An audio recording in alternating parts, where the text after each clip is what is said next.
Hola, el día de hoy abordaremos al filósofo David Hume, el filósofo más importante del siglo XVIII.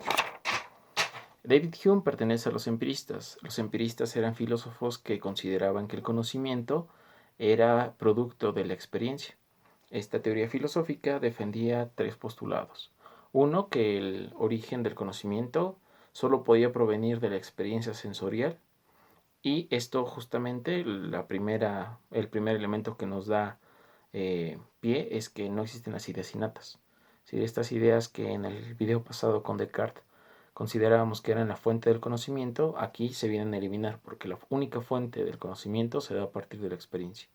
Dos, es que el conocimiento está limitado por esta experiencia y esto nos da posibilidad de entender dos cosas: que el conocimiento está constantemente reordenándose, es decir, que puede ser relativo, y que es probable. En la ciencia, que es el método para el que más va a servir el empirismo, no podemos decir que un conocimiento es 100% cierto. Por eso nosotros hablamos de teorías y no de leyes. La mayor parte de lo que compone la ciencia son hipótesis, teorías, y la mínima parte son leyes. Y eso hay que dejarlo bien claro. Incluso hay algunas leyes que vamos a decirlo, han evolucionado a lo largo de los años. Y eso es uno de los elementos básicos del empirismo. El tercer elemento es que el empirismo se va a basar en el método inductivo. Si ustedes recuerdan, en las clases de lógica veíamos el método deductivo, que era a partir de lo universal para llegar a premisas particulares. Si nosotros lo recordamos, nosotros decíamos: Sócrates es todos los seres humanos son mortales. Conclusión: Sócrates es mortal. Si nosotros lo abordamos, nos damos cuenta que en la premisa mayor y la conclusión ya se está dando lo mismo, ¿no? Es decir, si Sócrates es hombre, por lo tanto es mortal, no estamos atendiendo a conocimientos nuevos. Sin embargo, en el método inductivo sí se atienden a conocimientos nuevos. ¿Por qué? Porque el método inductivo va de premisas particulares para llegar a premisas generales. Aquí sí es importante. General, la diferencia entre general y universal. Universal es que todas las personas lo pueden entender y no implica ninguna duda o error. Y general es que hasta el momento los datos recopilados nos están dando esa posibilidad. Si nosotros atendemos a la situación actual, esto del COVID, decimos: es que queremos una respuesta concreta de la ciencia. La ciencia no nos la puede brindar justo porque los conocimientos tienen un carácter inductivo. Es decir, cómo evoluciona el virus en un país no determina que va a evolucionar de la misma manera o va a dejar la misma cantidad de muertos que en otro país. Entonces, si nosotros nos damos cuenta, este método inductivo daría pie a establecer generalidades, no elementos universales. Y eso es uno de los elementos principales del empirismo. Eso es el empirismo. Ahora bien, David Hume es un filósofo escocés que nos va a hablar de un escepticismo, y por lo tanto los escépticos, por entendido, son ateos. No creen en nada que no sea percibido por la experiencia. Ahora bien, uno de los postulados de David Hume es el siguiente. Lo voy a leer y después lo explico. Todos los contenidos de la mente humana son percepciones. No existen ideas innatas. Todo lo que conocemos lo sacamos de las percepciones. Yo no puedo hablar de aquello que no conozco y de aquello que no he experimentado. Por lo tanto, las ideas innatas de Descartes con David Hume se van a eliminar. Dado que yo no conozco a Dios, nunca lo he visto, nunca lo he percibido o nunca lo he experimentado, yo no puedo afirmar su existencia. Y eso, desde mi punto de vista, es importante porque le da sentido a cierta posición de la ciencia. Es decir, nos daría la posibilidad de preguntarnos cuál sería el primer principio si no existiera Dios. Para David Hume y para los empiristas, el hombre era una tabula rasa. ¿Qué quiere decir? Era una tablilla de cera a la que le iban imprimiendo diferentes sellos, de una manera más sencilla para que nosotros lo podamos entender en nuestra época. Imaginen que nosotros nacemos sin ningún tipo de marca y cada una de las cicatrices da cuenta de alguna experiencia que hemos vivido durante nuestra vida. ¿Sale? Entonces, por ejemplo, los callos que ahorita tengo en mi mano son producto de que me puse a trabajar el día sábado. Y en tanto yo veo los callos, sé que en el pasado experimenté vamos a decirlo, una sensación de dolor a partir del trabajo. desde esta percepción, nosotros podemos decir que existen dos nociones. La primera, las impresiones. Las impresiones son lo que percibimos en un primer momento con fuerza y viveza. En este caso, el dolor que experimenta al trabajar. Después, estas impresiones, conforme se van haciendo mayores, me van permitiendo me permiten a mí formar ideas. Es decir, primero percibo, experimento algo y después, a partir de diferentes ocasiones que lo he experimentado, puedo formarme una idea de lo que es esto. Por poner un ejemplo muy sencillo. Hemos escuchado más de una vez a una persona decir todas las mujeres son iguales o todos los hombres son iguales.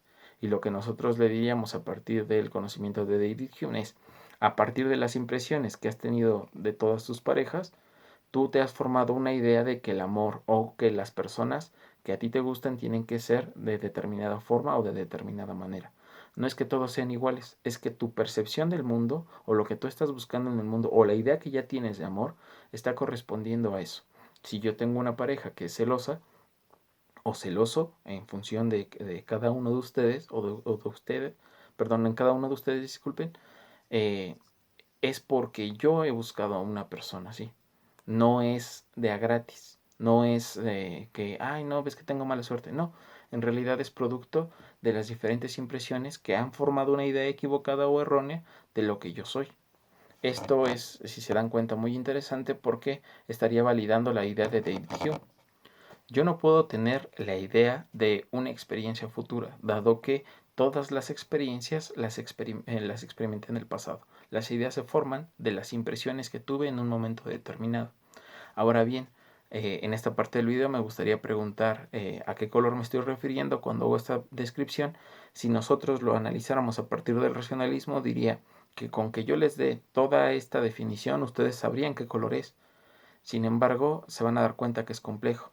Entonces, ¿cuál es el color que se percibe ante la fotopercepción de una luz cuya longitud de onda mide de 460 a 482 nanómetros? ¿Cuál es ese color? A partir del racionalismo nos acaban de dar una definición y como somos criaturas racionales, lo entendemos. Pero si se dan cuenta, no es tan sencillo. Es decir, uno, a mí no me han enseñado los colores así. Y dos, esa definición me sonó a todo menos a un color. Entonces, ¿cómo me enseñaron los colores?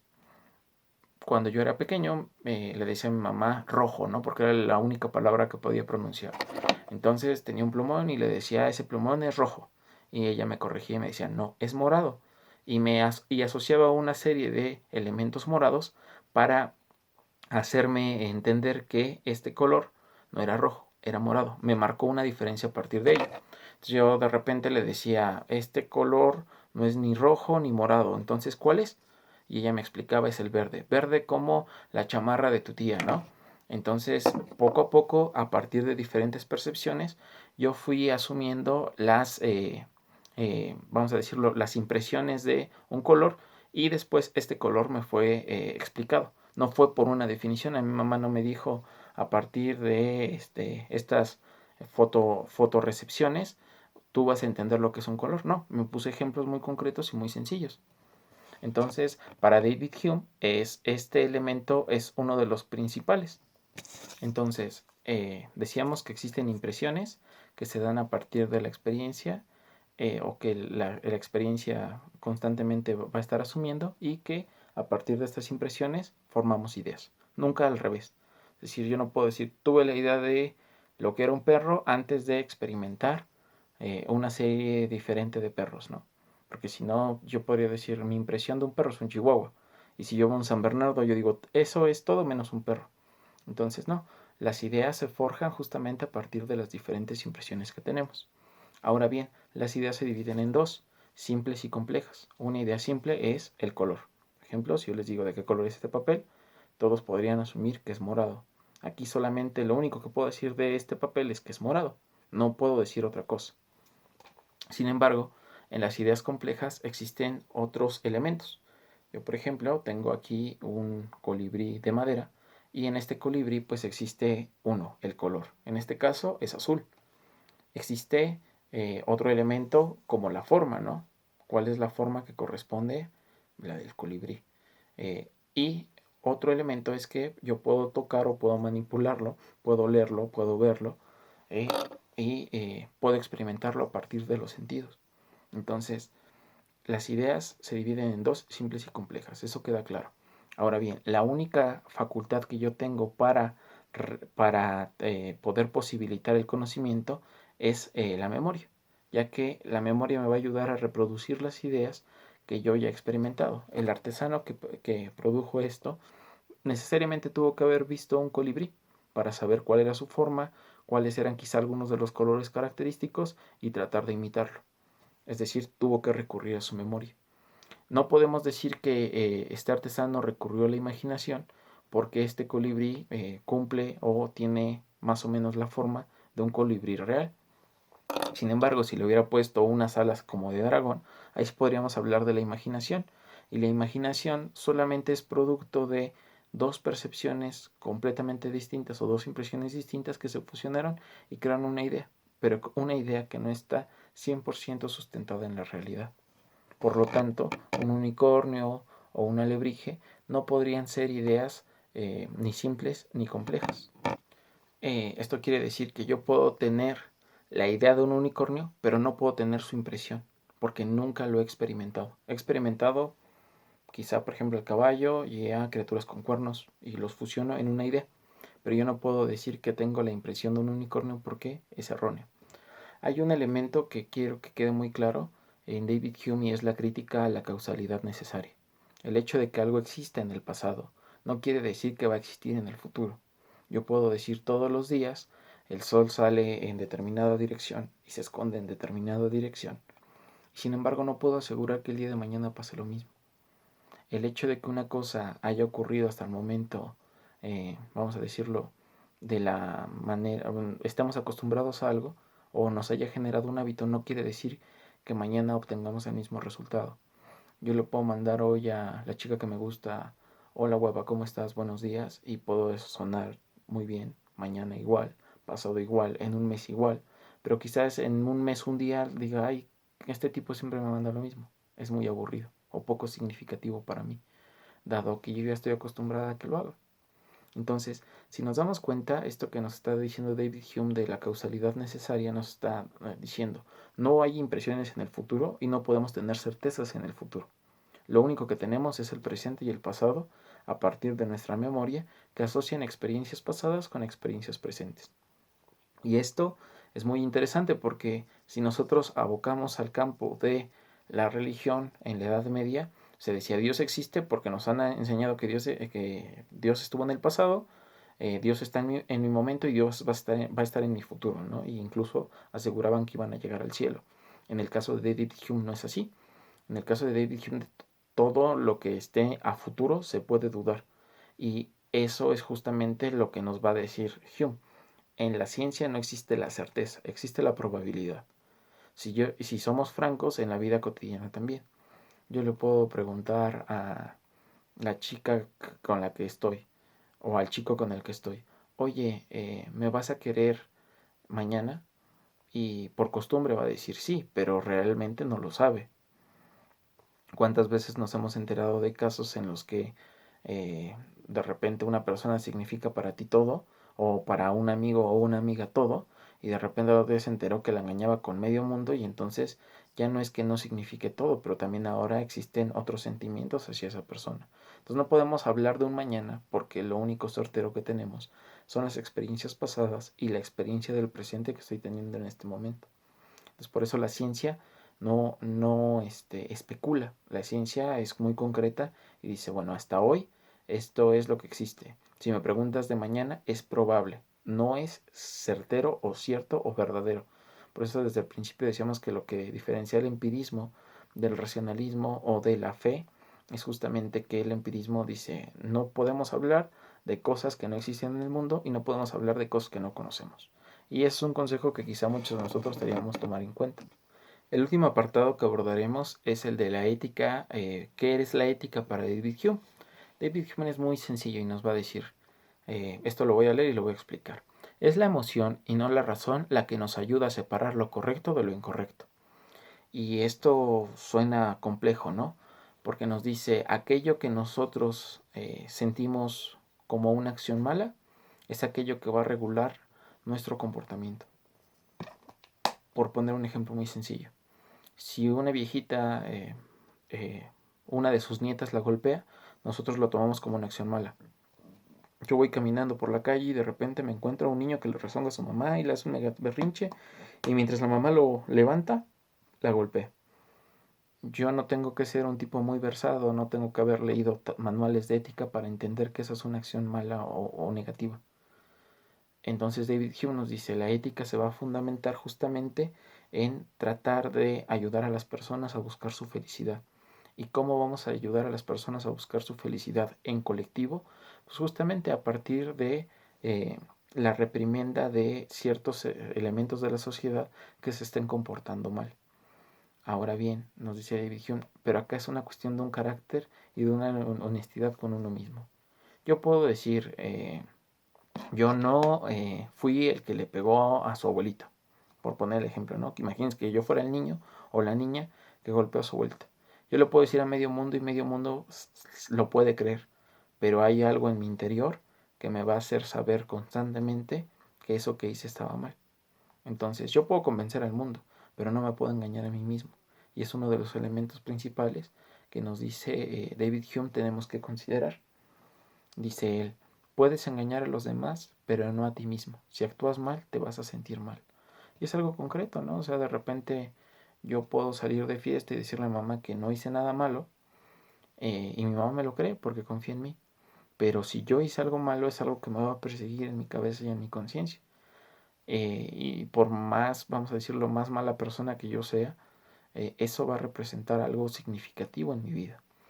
Entonces, hasta aquí el tema de David Hume. Les repito, estamos pasando por una situación compleja. Eh, en la actualidad, ¿para qué nos serviría David Hume? Pues justamente para entender, ¿no? Que a partir de la experiencia hemos visto que cuando se dio la peste en determinado periodo en Europa, la gente no hizo caso y no atendió a los lineamientos que se tenían, ¿no? Que eran mínimos, o sea, no había casi información. Esa gente en muchos de los casos sí murió por ignorancia. Nosotros no somos ignorantes de la situación. Hemos visto personas en diferentes medios como en las redes sociales que aseguran que, o enfermeros o doctores, que aseguran justamente que se la están viviendo mal.